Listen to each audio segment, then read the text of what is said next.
하나님의 말씀 누가복음 24장 13절부터 27절까지 말씀입니다.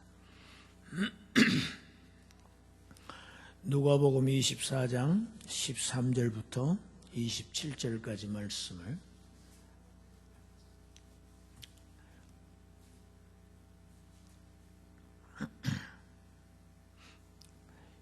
20절까지는 제가 읽고 21절부터는 함께 읽겠습니다.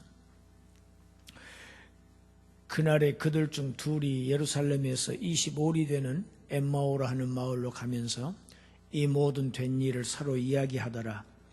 그들이 서로 이야기하며 문의할 때 예수께서 가까이 이르러 그들과 동행하시나 그들의 눈이 가려져서 그인 줄 알아보지 못하거늘 예수께서 이르시되 너희가 길 가면서 서로 주고받고 하는 이야기가 무엇이냐 하시니 두 사람이 슬픈 빛을 띠고 머물러 서더라. 그 한 사람인 글로바라 하는 자가 대답하여 이르되 당신이 예루살렘에 체류하면서도 요즘 거기서 된 일을 혼자만 알지 못하느냐. 이르시되 무슨 일이냐. 이르되 나사렛 예수의 일이니 그는 하나님과 모든 백성 앞에서 말과 일에 능하신 선지자이거늘 우리 대제사장들과 관리들이 사형 판결에 넘겨주어 십자가에 못 박았느니라. 21절입니다. 우리는 이 사람이 이스라엘을 속량할 자라고 말하노라. 이뿐 아니라 이 일이 일어난 지가 사흘째요. 또한 우리 중에 어떤 여자들이 우리로 놀라게 하였으니 이는 그들이 새벽에 무덤에 갔다가 그의 시체는 보지 못하고 와서 그가 살아나셨다 하는 천사들의 나타남을 보았다 합니다. 또 우리와 함께 한 자 중에 두어 사람이 무덤에 가 과연 여자들이 말한 바와 같음을 보았으나 예수는 보지 못하였느니라 하거늘 이르시되 미련하고 선지자들이 말한 모든 것을 마음에 더듬이 있는 자들이여 그리스도가 이런 고난을 받고 자기의 영광에 들어가야 할 것이 아니냐 하시고 이에 모세와 모든 선지자의 글로 시작하여 모든 성경에 쓴 바 자기에 관한 것을 자세히 설명하시니라. 아멘.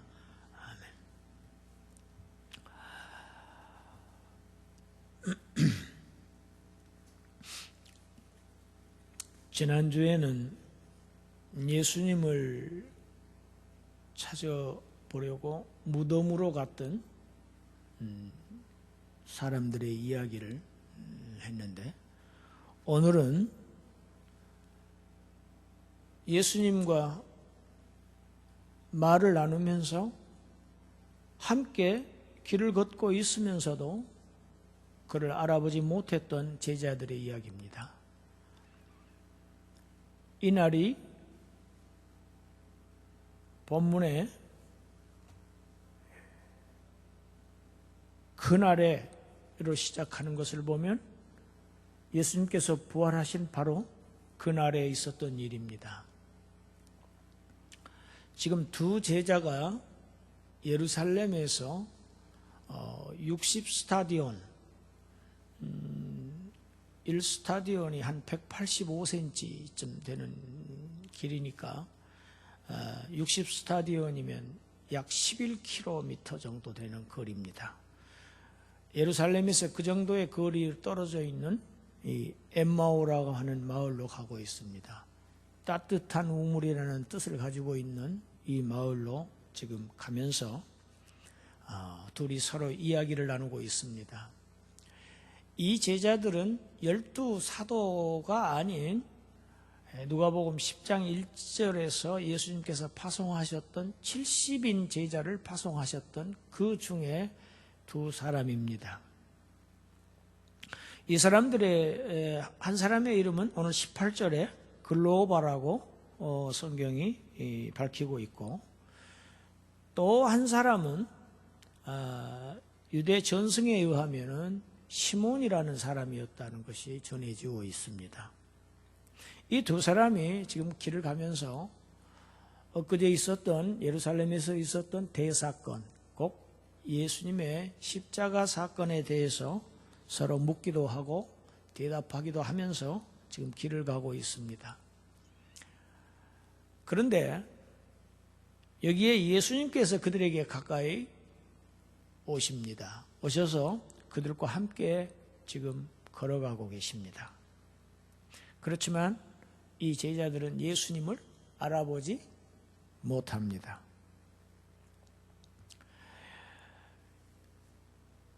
이 제자들은 예수님의 죽음을 오늘 본문 성경에서 이 두 제자들과 예수님과 나누는 이 대화의 내용을 보면 지금 이 제자들은 예수님의 죽음에 대해서 굉장히 안타까워하고 있습니다. 무덤을 찾아갔던 여인들은 근심했다고 했는데 지금 이 제자들은 슬퍼하고 있습니다. 이 제자들이 왜 슬퍼하고 왜 절망했는지 그 이유가 19절부터 21절에 나와 있습니다. 19절부터 21절에 보면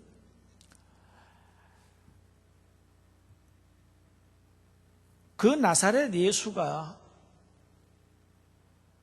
하나님과 모든 사람들 앞에서 아주 능력이 많은 자여서 그가 틀림없이 이스라엘의 정치적인 해방을 가져다 줄 그러한 메시아로 자신들은 확실히 믿고 있었는데 이제 그가 사형당해서 죽고 말았으니 이제 이스라엘의 구원의 소망은 지금 사라졌다. 그래서 낙담하고 있습니다, 지금. 이들의 메시아관이 문제입니다. 이들의 구원관에 지금 문제가 있습니다. 그래서 슬퍼하고 절망합니다. 여러분, 그리스도를 잘못 알면 절망할 수밖에 없습니다. 오늘날도 현실에서 보면 예수 믿는 사람들이 다 건강한 것 아닙니다. 예수 믿는 사람들의 자녀들이 다 잘 되는 게 아닙니다. 예수 믿는 사람들이 사업이 다 번성하지 않습니다. 어떤 권사님은 일평생을 신앙생활을 했는데 그가 끔찍하게 사랑했던 손자가, 어린 손자가 자동차에 치여서 즉사하는 그러한 아주 불상사를 겪고 너무너무 실망해서 어찌 하나님이 내게 이렇게 하실 수 있는가?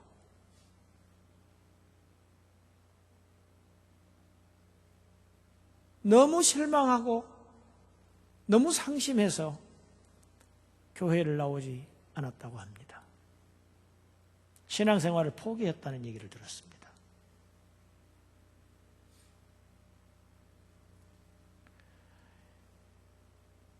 우리를 죄와 사망의 권세에서 풀어서 하나님 나라의 백성으로 삼으시는 것이 메시아를 보내신 하나님의 뜻입니다.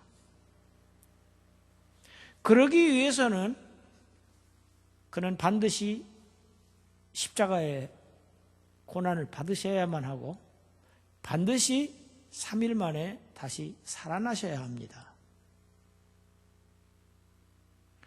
십자가에 죽지 않고 다시 살아나시지 않는 메시아는 인류를 구원하실 수 없는 메시아입니다. 메시아가 아닙니다. 단지 이 현실 세계의 문제를 해결해 주는 그런 인간 중심적인, 세상 중심적인, 이생애 중심적인 메시아관을 가질 때는 슬퍼할 수밖에 없습니다. 실망할 수밖에 없습니다. 왜? 현실 세계에서 모든 문제들이 예수를 믿는다고 신자들이라고 해서 겪지 않는 것이 아니기 때문입니다. 지금 이 두 제자들의 관점은 그렇습니다. 죽어서 어떻게 메시아가 될 수 있다는 말이냐? 인간의 손에 죽음을 당하는 메시아가 어떻게 이스라엘을 구원할 수 있느냐? 분명 그는 아주 위대한 선지자임에는 틀림없지만은 메시아는 아니었어요. 이것이 이 두 사람의 최종적인 결론이었습니다. 메시아는 죽고 다시 살아야 합니다. 우리 주님은 죽고 살아나셨습니다. 그 소식을 들었습니다. 부활의 소식을 듣기는 했지만 소식을 듣고 믿지 않습니다. 믿지 않는 이유가 23절과 24절에 기록되어 있습니다. 무슨 얘기입니까? 무덤에 갔던 여자들도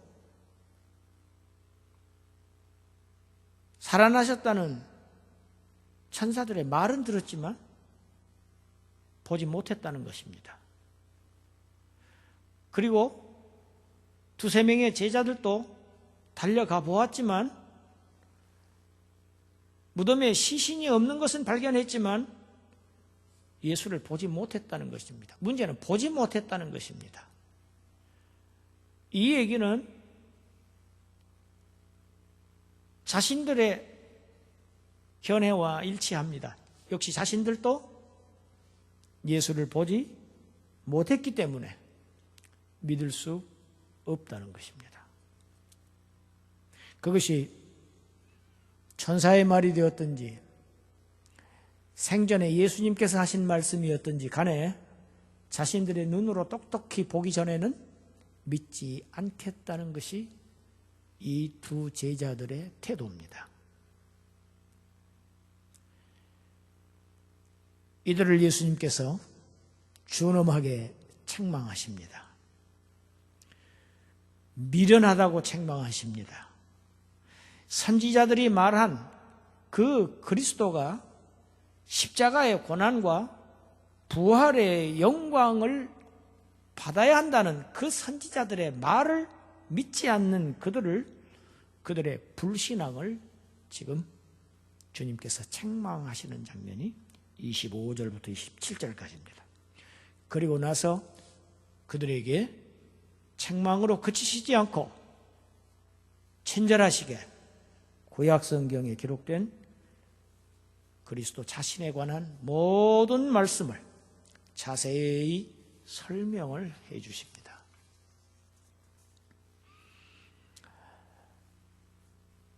지금 이스라엘만 그런 게 아닙니다. 그들의 조상들도 역시 똑같았습니다.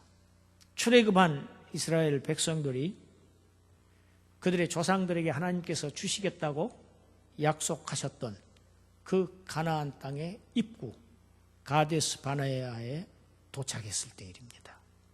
지금 눈앞에 가나안 복지가 보입니다. 하나님의 메시지는, 하나님의 말씀은, 명령은 들어가라고 하시는 것이었습니다.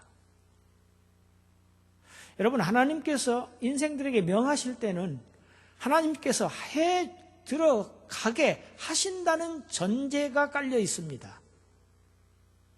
우리에게 기도하라고 하시는 것은 주신다는 전제가 있습니다.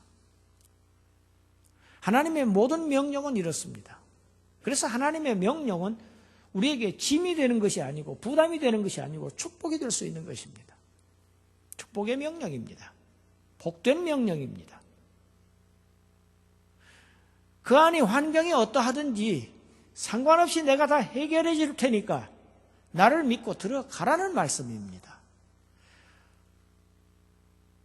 하나님을 보고 믿으려고 한 자들은 다 실패합니다.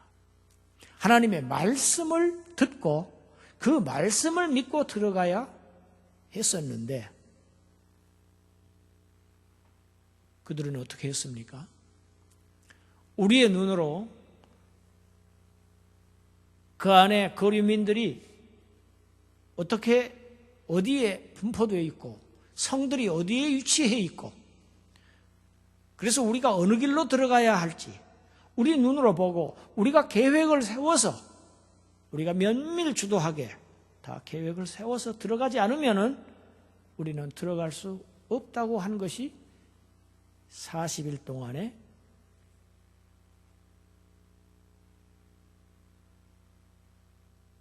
가나안 땅에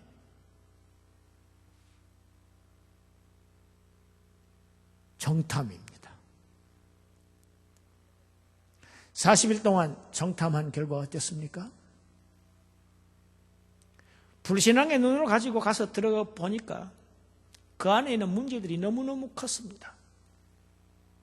안악 자손들의 키가 자신들은 메뚜기같이 보였습니다.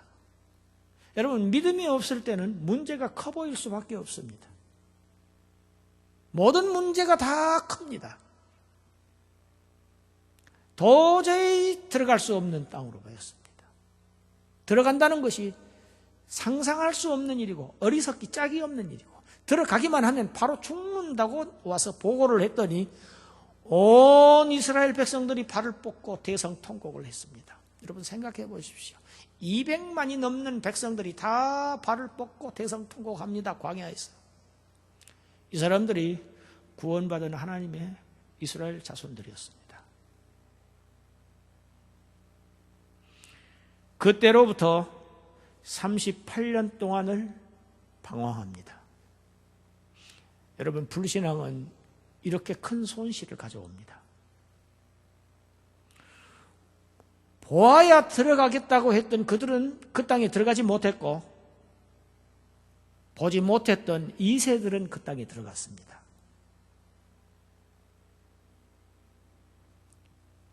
지금 이 두 제자들의 모습도 이와 같습니다. 지금 예수님과, 부활하신 주님과 동행하고 있습니다. 같이 대화를 나누고 있습니다. 서로 보면서 이 얘기를 나누고 있지만 믿지 못하고 있습니다.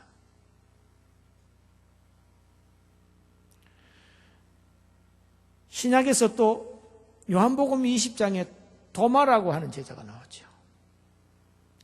그 도마는 다른 제자들은 다 부활하신 주님을 보았는데 그 자리에 없었습니다. 한 사람이 없었습니다. 늦게 왔어요.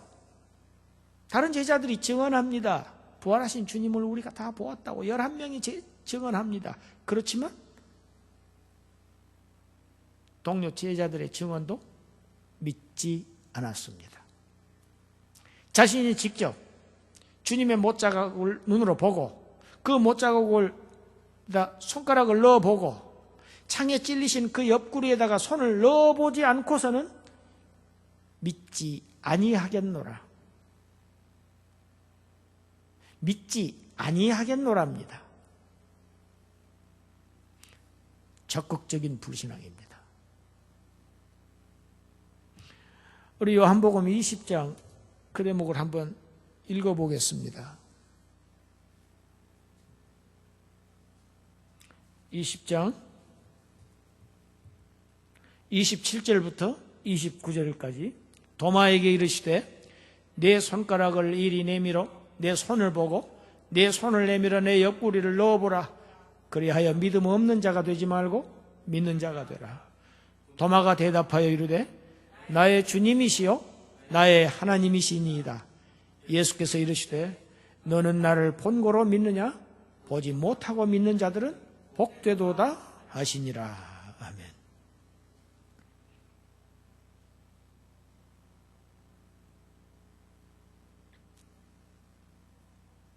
도마가 주님의 말씀을 들을 때 모든 의심을 버리고 정말 만족한 신앙을 고백하게 됩니다. 말씀을 들을 때였습니다. 그래서 믿음은 하나님의 선물입니다. 보고 믿는 것은 믿음이 아닙니다. 믿어야 보입니다. 이것이 믿음의 비밀입니다. 현실에서 현실적인 문제가 보여야 믿겠다고 하는 것은 이것을 믿지 않겠다고 하는 이야기입니다. 믿으면 보입니다. 믿으면 현실이 바뀝니다. 눈에 보여요. 이것이 성령께서 하시는 일입니다. 우리가 천국을 보고 믿습니까? 천국을 비록 보지 못했지만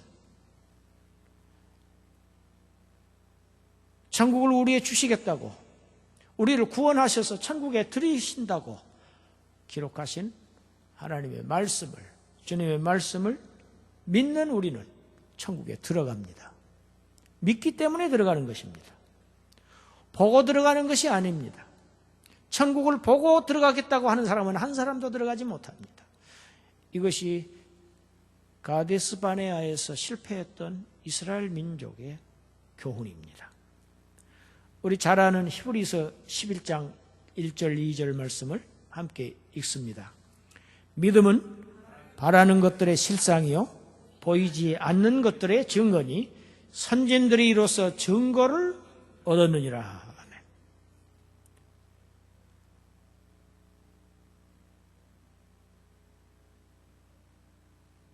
믿음은 허구가 아닙니다. 실상입니다. 구원의 증거입니다. 확실한 증거입니다. 명백한 증거입니다. 믿음이 증거입니다. 눈에 보이는 것이 증거가 아니고 믿음이 증거라는 것입니다. 우리 눈에 보이는 것들, 이런 것들은, 지금 현재 보이는 것들은 다 장차 보이지 않을 것들입니다. 보이지 않게 될 것들입니다. 그것들이 오늘날 보입니다. 그러나 지금 보이지 않는 것이 영원히 존재하는 것입니다. 그래서 보이는 것을 바라는 것을 믿음이라고 성경은 하고 있지 않습니다.